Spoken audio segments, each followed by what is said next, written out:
Hello and a very warm welcome to Rajya Sabha Television. You're watching a brand new edition of World Panorama with me, Frank Pereira. Let's begin as always with the headlines from around the world. Prime Minister Narendra Modi chairs meeting to assess the government's efforts to rescue its citizens stranded in Iraq. One of the 40 Indians kidnapped escapes. Foreign Ministry says 16 Indians have been flown out of Iraq so far. United States worried about worsening situation in Iraq. Obama administration to send 300 military advisors to Iraq to help fight Islamist-led insurgents.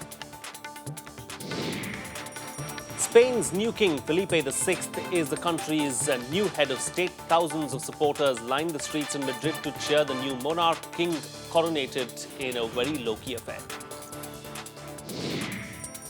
And defending champion Spain knocked out of the World Cup after losing to Chile 2-0. Fancied England 2 bites the dust after going down to Uruguay. Many big names expected to hang their boots after the tournament.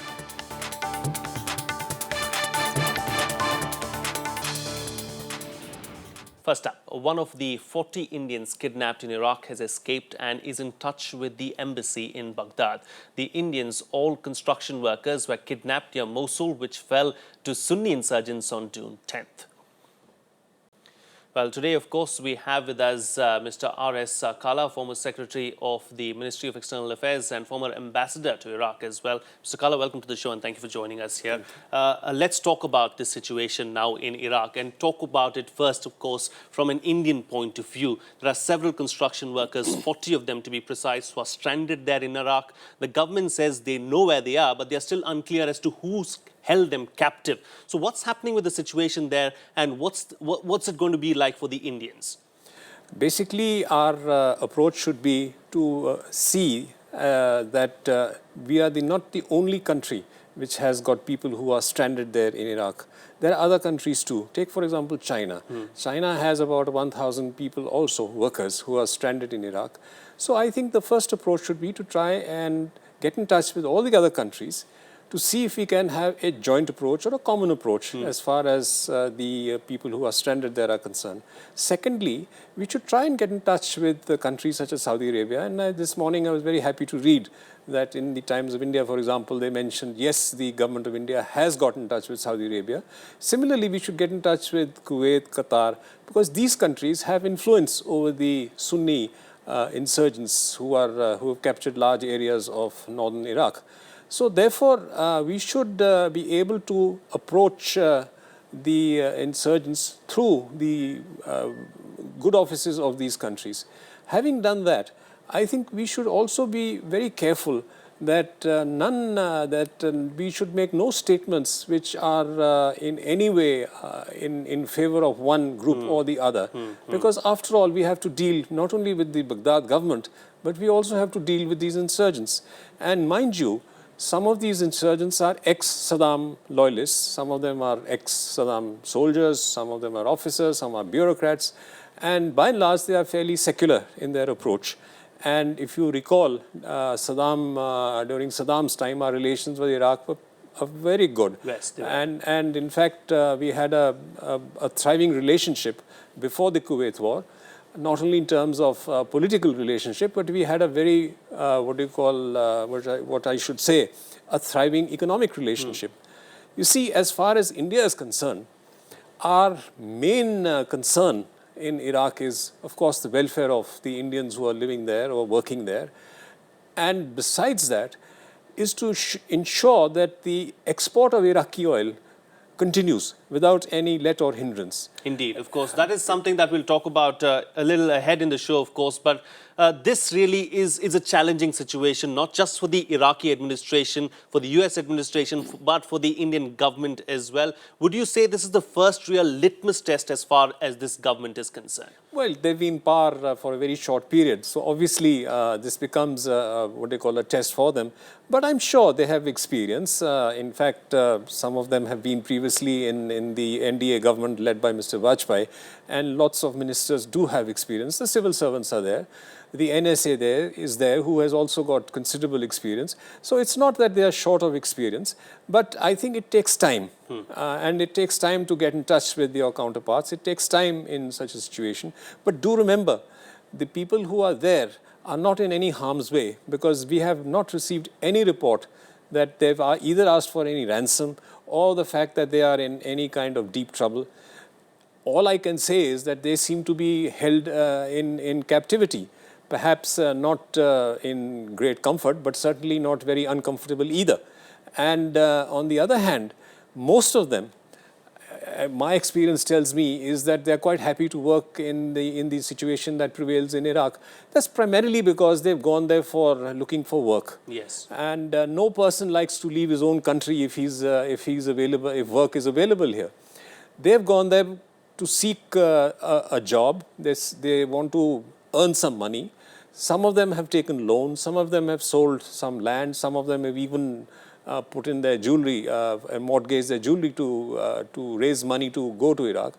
And by working in Iraq for 3-4 years, don't forget the salaries there are fairly good, fairly substantial. They save a little bit of money. They come back. They're able to build perhaps a small little house, or in fact, some of them even able to start a small business or send their children to school. And therefore, if they are working under such conditions, they are pretty, determined to do so, simply because of their family interests. It's not so much as their personal interest, it's the family interest which is paramount.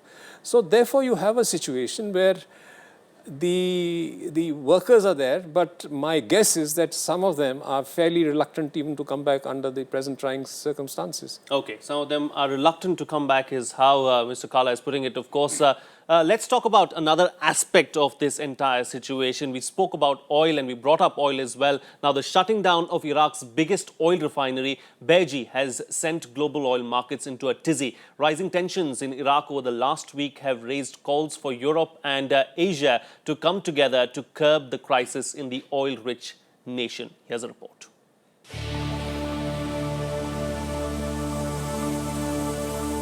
Beji is the biggest of 3 oil refineries in Iraq, processing 3 lakh barrels of oil a day, a quarter of the nation's oil supplies. And its stopping operations spells bad news. As Islamist militants advance towards Baghdad, Beji's closure will mean oil production in Iraq's southern terminals in the Persian Gulf will get affected. Experts warn of the crisis spilling over outside Iraq, impacting Asia and Europe. India, China, Korea, Japan, and European Union, they must join diplomatic forces and intervene. If we are not able to control, if we fail to take initiative, we have failed to, for instance, produce the desired results, then my worry is that this may actually engulf the entire Middle East. Already, oil has spiked to a 3-year high of more than $112 a barrel on growing fears of a supply shock, with heavy reliance on Iraq for oil. Iraq has the 5th largest oil reserves in the world, and it's the 2nd largest oil producer among OPEC nations. An OPEC estimate puts oil production in Iraq at 3.3 million barrels per day and says a conflict-free Iraq could export up to 6 million barrels per day. For India, the stakes are even higher. India depends on Iraq for 2/3 of its oil needs. Iraq is India's 2nd largest oil supplier after Saudi Arabia. On Wednesday, Indian stock markets fell 1%, with oil companies dropping up to 4.5%. The rupee weakens further as jitters on the Iraq situation run high. Now people are talking that crude prices can go up to $120. If really that happens, then markets will definitely have a beating. Equity markets across the globe would get beaten out. Though the sentiment was very positive, but this is a very dampener, I'll say. Even the effect is seen in India. The markets have come down after this news. A spike in oil prices will impact public finances, raising inflationary pressures, delaying easing of interest rates and hurting the global economy. India faces the double whammy of a weak monsoon and a high oil import bill. Mr. Kalha, we just saw how this particular situation is going to affect the economy here in India. Now, the situation is not controlled anytime soon. Then the situation is only going to worsen in the days to come, isn't it? Well, I think this report is a little a bit speculative in my view, because let's look at the facts. You see, oil in Iraq is produced in the southern areas, that is south of Baghdad, Yes. primarily around the Basra area. These areas are Shiite majority areas, and they are under the Baghdad government, and there is no problem as far as this area is concerned. The export of oil from the southern part of Iraq will continue. I don't see any, hindrance as far as that is concerned. The other area where oil is exported from is in the northeast, in the yes. Kurdish areas. And there again, there is a pipeline which goes from the Kurdish areas and goes straight into Turkey and then on to the Mediterranean Sea. So as far as the supply of oil is concerned or the export of oil is concerned, I don't see any problem. Now, I think when we look at the oil refinery, that is the Baiji oil refinery, that is undoubtedly in the Sunni areas, which is subject to insurgent attacks. But then this is a refinery. We are importers of crude oil. We are not importers of refined oil.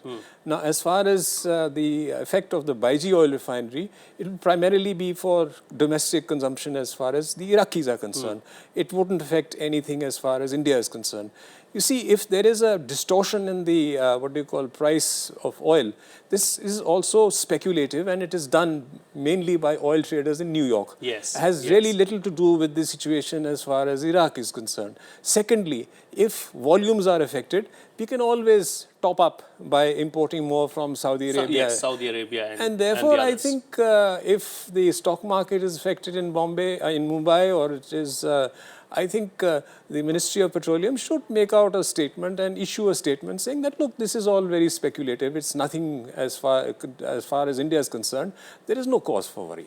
All right, there is no cause for worry. Of course, let's look at another aspect of the situation now. As the situation in Iraq worsens, US President Barack Obama has decided to step in, seeking a middle ground between calls for tough military action and none at all. The US Obama administration has decided to send up to 300 military advisors to Iraq to help the embattled government to control the advance of Islamic militants further. Here's more.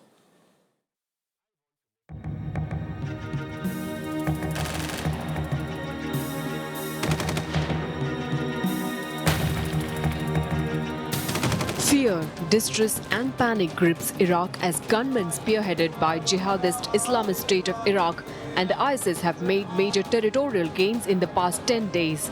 Heavy military presence continues on the streets and checkpoints of Iraq. As crisis deepens, US President Barack Obama announced a decision to send up to 300 US troops to Iraq to help military forces deal with the onslaught by Islamic militants. Significantly, the decision comes as the fight continues for the control of biggest oil refinery in Iraq. We have had advisors in Iraq through our embassy, and we're prepared to send a small number of additional American military advisors, up to 300, to assess how we can best train, advise, and support Iraqi security forces going forward. American forces will not be returning to combat in Iraq. US Secretary of State John Kerry holds talks with allies and partners about how to deal with the growing insurgency in Iraq. Iraq has asked the US for airstrikes against Sunni militants. The President's request, I will take the next step in that diplomatic effort, traveling to Europe and the Middle East next week to consult with our partners face to face. Meanwhile, US Republican senators warned of an alarming threat of the conflict in Iraq and Syria, saying militants might attack Americans as well. You cannot confine this conflict to Iraq and Syria. The Director of National Intelligence has said that these people will be planning attacks on the United States of America. On its part, Saudi Arabia has dismissed accusations by Iraqi Prime Minister Nouri al-Maliki that kingdom-backed Sunni militants. مدعاة للسخرية هذا الاتهام وهو يأتي في أعقاب البيان اللي طلع من International efforts are also on to tackle the Iraq crisis as Defense Secretary Chuck Hagel also met with his German counterpart for closed-door talks at the Pentagon. Mr. Kalha, it's a tricky situation for Obama and his administration, isn't it? Because in 2011, all these troops were pulled out of Iraq, and there was a resounding welcome of these troops in the United States, and everyone was happy with the entire decision and what had happened. And now suddenly, after investing so much of money, so much of time, it's a matter of privilege, and it's a prestige issue as far as the Americans are concerned, isn't it? You see, President Obama is a very smart president. Let's never forget that. He has reintroduced 360 American troops back into Baghdad. What I feel is primarily for two reasons. One, of course, is to protect US assets like the US Embassy and US personnel. And secondly, I think he wants to control the communication system of the Iraqi army, which means that the United States will be privy to all the troop movements that go on as far as the Iraqis are concerned. And thirdly, he wants what do you call a hand as far as the intelligence gathering of the Iraqi army is concerned. So therefore, the US will be in a very strong position. It will not only be able to control the movements of Iraqi troops, but it will also be privy to all the intelligence which they are gathering. This has the effect of preventing any kind of Iranian intervention in the region. And secondly, if a political settlement has to be pushed, then they are well placed because they would know all the moves that are taking place. And if Mr. Maliki has to be removed and replaced by another leader who is acceptable to all the three communities, the US would be in a very pivotal position.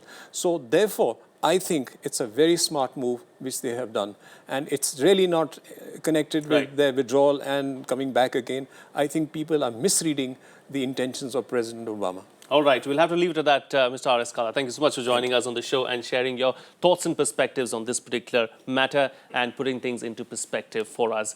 Well, it's time for a short break right now, but on the other side, we'll tell you all about the coronation of a new king who takes charge amid an economic crisis in Spain. Stay tuned. We'll be right back.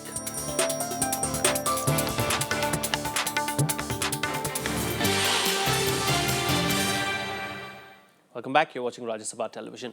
Well, Spain's new king, Felipe VI, has been proclaimed as the country's new head of state at a ceremony on Thursday. The king was formally sworn in at a low-key ceremony in the country's parliament. Flanked by his family, the new king took an oath of loyalty to Spain's constitution and promised to head a changed monarchy. Thousands of supporters lined the streets in the capital city of Madrid to cheer the new monarch.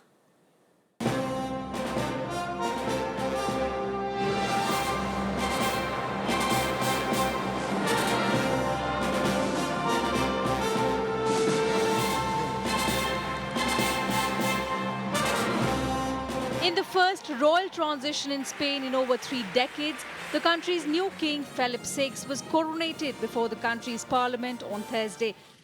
Juro desempeñar fielmente mis funciones, guardar y hacer guardar la Constitución y las leyes y respetar los derechos de los ciudadanos y de las comunidades autónomas. He was officially proclaimed head of the state in a ceremony that lacked the usual pomp and show associated with a royal coronation. The decision to hold a low-key ceremony was due to the economic crisis that has left a quarter of Spaniards jobless.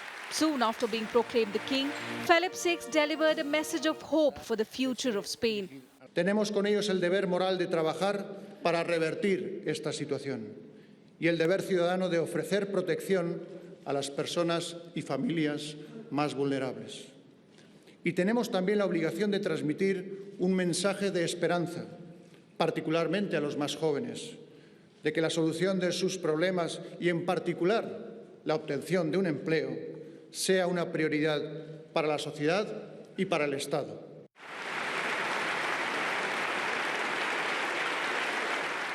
Later, the king rode in an open Rolls-Royce through central Madrid with his wife, Queen Letizia, waving to tens of thousands of supporters who had gathered to witness the historic moment.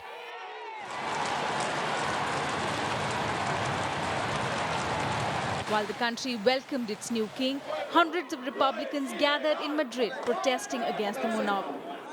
We don't want the king, Felipe, Juan Carlos, we don't want the monarchy. The monarchy was elected by Franco. Before Franco, there was a republic. King Philip takes over at a time when the country is gripped by a severe economic crisis and the royal family is tarnished by a series of scandals. His biggest task, therefore, will be to make the dealings of the royal palace more transparent. Well, much else has been unfolding around the world. Here's a quick wrap of the other international news of the week. Days after Pakistan launched a military assault in North Waziristan region, thousands of civilians have fled the region. Pak officials said that evacuation of civilians has become a major challenge as military planes attack suspected anti-government militant hideouts in North Waziristan.